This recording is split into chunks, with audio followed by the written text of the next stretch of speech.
Now let's talk about humans' inclination to stupidity, gullibility, greed, however you want to interpret it. First, for those who don't know, Ponzi schemes are scams where crooks promise huge, unrealistic returns on your money, but they just use cash from new suckers to pay off the old ones. No real business, no profits, just a house of cards waiting to crash. Here are some of the best, or maybe worst, ones ever pulled off. First up, we have the OG himself, Charles Ponzi. Noticed anything? Yeah, he started the whole thing, that's why the act is literally named after him. His scheme was in 1920. Back in the 1920s, there were these little paper slips called International Postal Reply Coupons. Think of them like gift cards for postage. Here's how it worked. You buy a coupon in one country for cheap, say 1 cent in Italy. You mail it to a friend in another country, like the US. Your friend swaps it at their post office for a US stamp worth 5 cents. Boom, profit. You turned 1 cent into 5 cents. That was legit hustle, but tiny. You'd need millions of coupons to make real money. And shipping, time, and rules made it slow and costly. That was when this Italian immigrant lied. Give me your cash. I'll buy tons of these cheap coupons in weak countries, swap them in rich countries, and double your money in 90 days. Humans being humans, they handed over millions because greed blinded them. They'd see early investors cashing out big, paid with fresh money from the next fools. But Ponzi never bought enough coupons to make real profit. He just took new people's money to pay the early investors big fake returns. Robbing Peter to pay Paul. Everyone saw others getting rich fast, so more and more fools rushed in. Ponzi lived like a king, buying mansions and cars. But when there were no more Peters, the scheme collapsed. 40,000 people lost everything, about $15 million back then. That's over $200 million today. Humans were so gullible that they ignored the fact that the math didn't add up. Ponzi went to jail, but his name lives on. Dumb move, everyone. About 20 years later, Bernie Madoff came along. This Wall Street hotshot ran a fake investment fund from the 1960s until 2008. He promised steady 10 to 12% returns, no matter what the condition of the market. Rich folks, charities, even banks poured in $65 billion. Madoff was charming, a big name in finance, so people were stupid enough not to question fake statements. But of course, he didn't invest it. He simply paid old clients with new cash, faking trades on paper. Everyone saw steady payouts, so they kept pouring in cash. When the 2008 crash hit, new money dried up and it all fell apart. Victims lost $18 billion in real cash. Madoff got 150 years in prison, died there in 2021. But think about it, smart people like Hollywood stars and universities got duped. Gullible much? Now let's talk about MMM. Cooked up by a Russian in the 1990s. After the Soviet Union fell, Russia was chaos. Hyperinflation, empty stores, no jobs. People were desperate for cash. In stepped Sergei Mavrodi, who promised 1,000% returns on tickets in a year. These tickets were basically worthless papers, fake shares like worthless IOUs on cheap paper. You'd pay rubles for a ticket, say 1,000 rubles. MMM promised to buy it back in a month for 2,000 rubles. That's a 100% return. Then they paid 3,000, then way more, up to 1,000% a year. Prices shot up daily to look hot. But it was a scam. No real company or profits. New buyers' money paid the old buyers. Early folks got paid and bragged, and TV ads showed happy families getting rich quick. So greed exploded. Millions of Russians invested, maybe 10 million people. They ignored warnings from the government, and Mavrodi even got elected to parliament to dodge arrest. But in 1994, it crashed, wiping out $1.5 billion. People rioted and suicide spiked. Mavrodi fled, then restarted MMM in other countries like Nigeria and India. He kept scamming more gullible souls until his death in 2018. Humans keep falling for the same trick because we stupidly think, oh, this time it's going to be different. Remember the Albanian pyramid schemes in the 1990s? After its communism ended, Albania was one of the poorest countries in Europe. No banks to trust, no real economy yet. Then shady companies entered the fray, popping up from 1992. They called themselves legit businesses, like Vifa Holding or Jalika, but promised crazy deals. 30 to 50% returns every month on your investment. That's doubling your cash in a couple months, no questions asked. How'd it work? The Albanians would show up with their savings, literally sacks of money, often physical cash in Albanian lek, but also foreign currencies as millions of Albanians worked abroad. There was no usage of bank transfers or checks because trust in banks was zero, making transactions cash heavy. In return for your deposit, you'd receive a simple printed paper, booklet, or certificate, often called a letra or libris, stating your deposit amount, promised interest rate, and maturity date. These looked official but were worthless. Literally anyone could print them. No real contracts, no regulation, no deposits insured. In fact, some firms, like Sood, even had no bank accounts at all. Everything was cash in hand. Early joiners got paid quick from new folks' money and boom, instant proof it worked. Word spread like wildfire. TV ads, big offices, donations to sports teams, even bribes to politicians. Families begged relatives abroad for remittance cash to pile in. Whole families sold homes and livestock to join. Greed turned the country upside down, and by late 1996, 9 big schemes sucked up $1.2 billion, half Albania's whole GDP. 2/3 of the 3.5 million people, that's 2 million plus, got hooked treating bosses like rock stars. But it was pure pyramid. No real jobs, products, or profits. Just new suckers funding old ones. One investor even gave an encounter with one of these companies. He described giving millions of Italian lira to a FIFA agent in a bulletproof van who just tossed the money bag in with the others without counting it properly. In 1997, the pyramids collapsed, sparking riots, looting, and civil war. Over 2,000 people lost their lives in the chaos. The government fell. It shows how herd mentality can make the obvious scams prevail. Albania's economy tanked for years. But all that was just pre-crypto. Jumping to the crypto era, we have OneCoin, run by Ruja Ignatova from 2014. This Bulgarian crypto queen sold a fake cryptocurrency, claiming it would be the killer of Bitcoin. But victims didn't buy coins though. Instead, they bought education packages. Promoters, often friends or family, sold you packages starting at 100 to 500 euros up to 118,000 euros. Each package gave you tokens that you could supposedly trade for OneCoins later, plus access to useless online courses on crypto. This made it look legit, like you were investing in education plus cryptocurrency. A fake back office showed you growing money. After buying, you logged into a members-only website. This site showed OneCoin's price rising, e.g. from 50 cents to 5 euros to 30 euros plus daily. Your tokens magically turned into thousands of euros in value, but you could never withdraw real money. The price was 1,000% made up by Ruja Ignatova and her team. The only way anyone ever got paid was by bringing in new victims.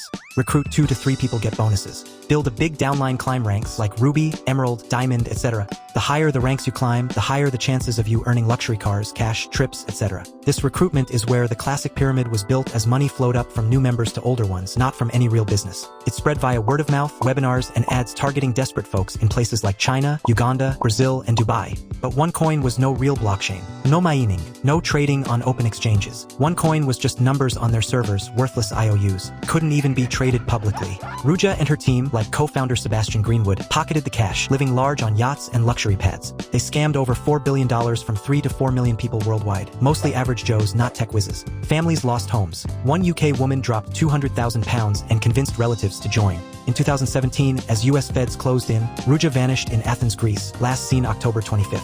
Her brother Constantine took over but got busted in 2019, spilling details. He's serving time. Greenwood got 20 years. And as for Ruja, she's on the FBI's top 10 most wanted till today with a $5 million reward. In 2024, a UK court froze her assets for victims, but she's rumored hiding in Dubai or Frankfurt. Humans get so gullible with new tech buzzwords like blockchain. We think we're smart, but nah. Then there's BitConnect, the crypto Ponzi that went viral in 2017. You'd send them your Bitcoin, get back their coin, BCC, and lend it for a trading bot to magically make money off crypto price swings. They promised 1% back every single day, that's like 365% a year, plus bonuses for recruiting friends. Pyramid style. It was fake. No bot. No real trades. They just grabbed new folks' Bitcoin to pay profits to the early birds. YouTubers and promoters went wild with hype videos, memes, and those stupid BitConnect songs. Hey, hey, hey. What's up, BitConnect! Making it go viral. Thousands bit, pouring in $2.6 billion total. That money became dust. People were dumb, ignoring warnings from experts. By 2018, regulators like Texas called it a Ponzi and shut it down. BCC crashed 90%. Founders fled, one's indicted, another's pleading guilty. Investors? Wiped out. Pure greed-fueled meme madness. And the gullible chants online? Peak human stupidity. Let's not forget Telex Free, a massive one from 2012 to 2014. They started in 2012 as a cheap phone service that offered calls to Brazil and Latin America. You'd pay upfront for minutes, say $50 for 4,500 minutes. Sounds legit, doesn't it? But that was the bait. The real hook was to become a promoter. Pay $250 to join, then work by copying and pasting the same Telex-free ads onto free classified sites like Craigslist. Do that for 15 to 60 minutes a day, and they'd credit your account with earnings to buy more minutes or cash out. The catch? Those ads were junk, buried under millions of identical ones seen by nobody. No real sales. To get big bucks, up to $1,600 bonuses, you had to recruit friends and family to sign up too. Climb ranks like a video game and pressure everyone you know to join. Founders James Merrill and Carlos Wanzeler swore it was a real business, not a pyramid. But only 1% of their money came from actual phone sales. The rest? New suckers' fees paying old ones' profits. Early birds that cashed out quick showed off stacks of cash on Facebook, so more rushed in. And you'll know what happened. Greed snowballed. $3 billion was poured into it by Brazilians and Americans, and by 2014, 1.8 million people worldwide were in, 20,000 in a Massachusetts city alone. When Brazil froze it and the US sued, however, they filed bankruptcy. Owing $6 billion, they had only $120 million. Riots in Brazil, suicides in America, dreams shattered. Merrill got 6 years. Wanzeler fled but got extradited, facing trial still. Humans love to chase shortcuts and end up dumber for it. And then there's the Caritas scheme in Romania.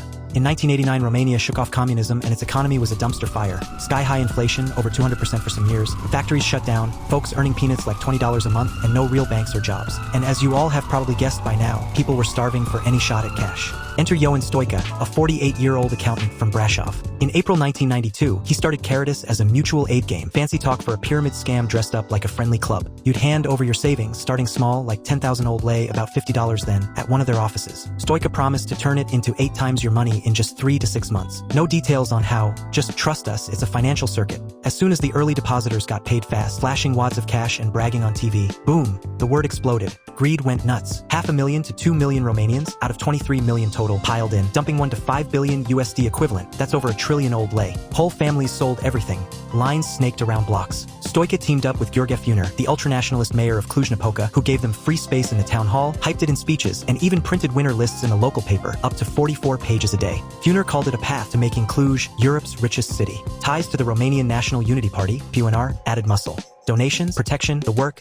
Cluj turned into a boomtown. New cars everywhere, 5th highest ownership in Europe. A fancy supermarket popped up. Even beggars earned 6 months' wages in a day from tips. In late 1993, the cracks started to show. Foreign press called it a Ponzi, payments slowed. Stoica blamed thieves and the government, as well as pausing payouts due to reorganization and protest of bans in Bucharest. By May 1994, he announced shutdown, promising refunds that never came. In that same time, Stoica had an interview with Mihai Tachalisi, a journalist who had promoted Stoica the year before, giving more popularity to his scheme. In the interview, Mihai said, "Now that we've both put on black shirts, you can bury Caritas." This interview later went on to become a cultural meme for Romanians. On August 14th, it fully tanked with $450 million in debts. Riots hit hard. Angry crowds stormed offices, threatened to lynch Stoica, someone Romanians just literally once saw as a savior, and chaos spread. The government finally banned pyramids after the fact. Stoica got arrested in August 1994, charged with fraud and embezzlement. Trial dragged, and he got 7 to 8 years but served just 18 months after appeals. Walked free in 1996, still blaming the media.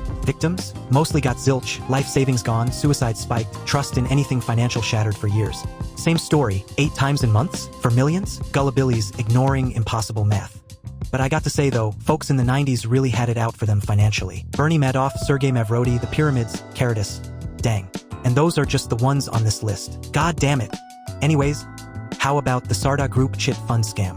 The state of West Bengal ditched communism in 2011, poverty everywhere, folks scraping by on tiny wages, and no safe places to stash savings. Its economy was reeling and banks felt risky, so people turned to chit funds, old-school savings pools where groups chip in cash and take turns getting the pot, minus a small fee. A slick Kolkata businessman in the name of Sudipta Sen started Sarda Group in 2006 as a chit fund network, really just 200-plus fake companies peddling Ponzi dreams. He promised 20 to 50% returns a year on investments in real estate, tourism packages, or flats. Double your money in 3 years, no sweat. You'd hand over 50,000 Indian rupees, about $600 then, at branch offices, get a receipt, and you get quick payouts. Sounded like a miracle in a broke land. Sen hired Bollywood stars like Mithun Chakraborty as faces, bought newspapers and TV channels to blast ads like 24 Gunta, sponsored Durga Puja fests, and bankrolled football teams. Agents, often local bigwigs or TMC party hacks, pushed recruiting. Bring friends, get bonuses up to 30%. It spread like fire in rural spots, Naxal areas, and Assam. Greedy families sold land or jewelry to join, dreaming of escape. By 2013, 1.7 to 17 lakh investors, mostly poor housewives, farmers, and small traders, dumped 2,500 to 30,000 Indian rupees crore, that is $3 to $4.5 billion, the major catastrophe for rural families.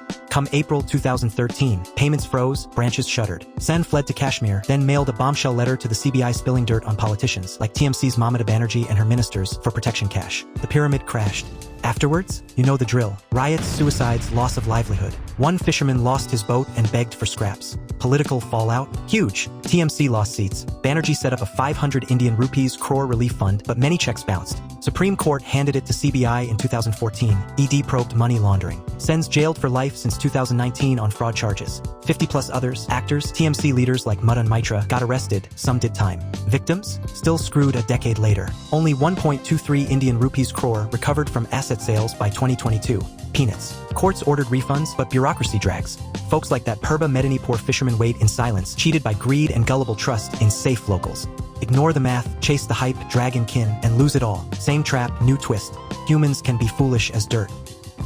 The Stanford Financial Group, led by Alan Stanford. Oh boy.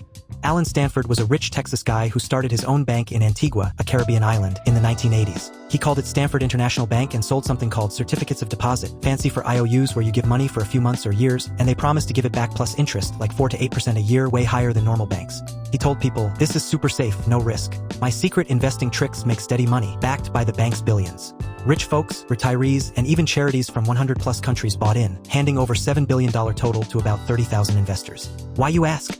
Well, they wanted safe, high returns without stock market ups and downs. Plus, Stanford acted like a big shot. Antigua even made him a knight, Sir Alan, in 2006. He threw lavish parties, bought mansions, luxurious cars, owned 5 private jets and a sports yacht, sponsored cricket teams, bought a cricket team, and flew investors to fancy lunches. Stanford faked bank reports showing huge profits and funneled the money he got into his other failing businesses. To keep it going, he used new people's money to pay interest to old ones. Classic Ponzi. Early folks got checks and bragged, so more rushed in. By 2009, with the financial crisis hitting, new money dried up. The SEC, U.S. watchdogs, busted him for fraud, raided his offices, and froze everything. Stanford got arrested, tried in 2012, and convicted on 13 counts like wire fraud. Judge slammed him with 110 years in prison. He's 75 now, serving in Florida. Victims lost billions. Only about $1 billion recovered so far through lawsuits against banks that helped him. Folks trusted a flashy sir without checking if the numbers added up. Dumb greed.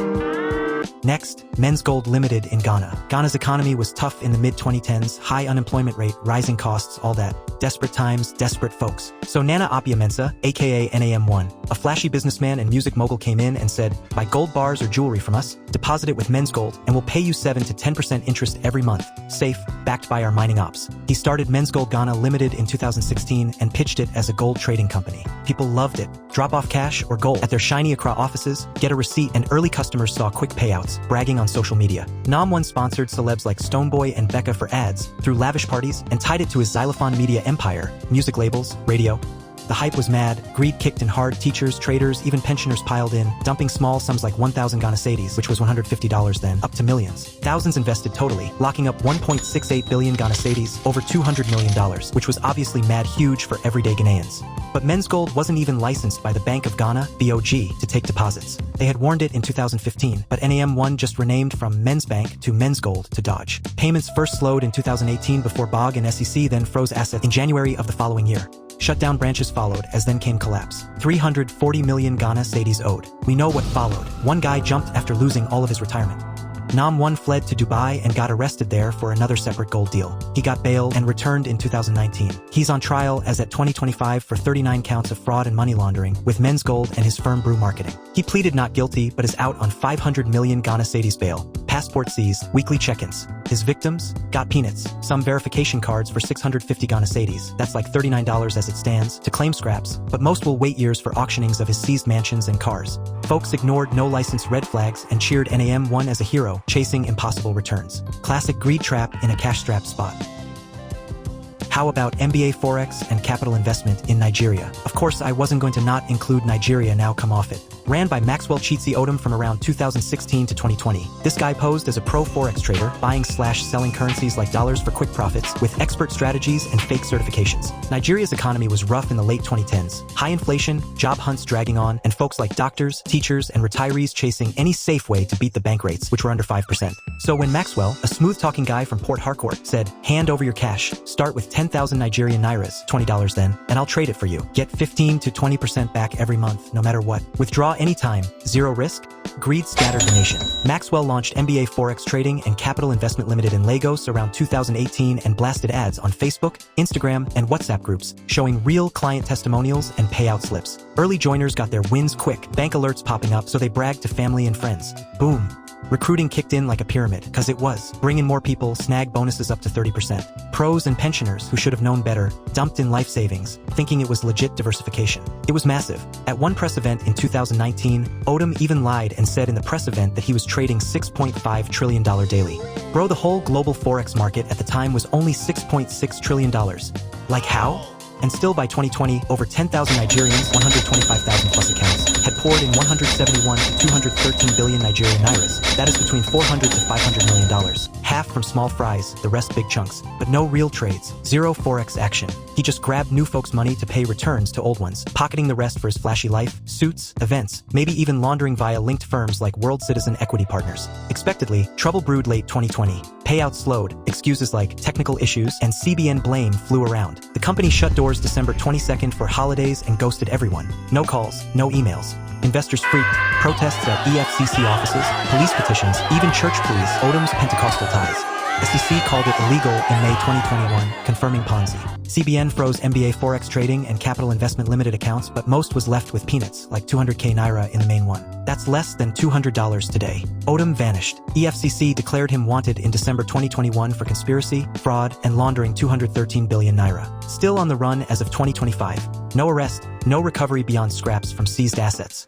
Victims? Broke, bitter, suing banks like Access for enabling it. Some guy's breath was probably taken away. They ignored no-license red flags and chased impossible math. 15% monthly? That's 435% yearly, unsustainable. They trusted hype over homework and were now angry. Classic sucker trap in a desperate hustle. Foolish greed. So, these schemes raked in billions, ruined lives, ended a lot, and foundationally sparked chaos. And why do they still work? Because we're greedy for fast cash, gullible to promises, stupid about risks, foolish with lessons, and dumb in crowds. Desperation is obviously a terrible state to be in. Yeah, I know that. But still, the next time someone offers guaranteed riches, run. Or better still. But hey, we don't learn, so humans are still probably gonna human. Again, still.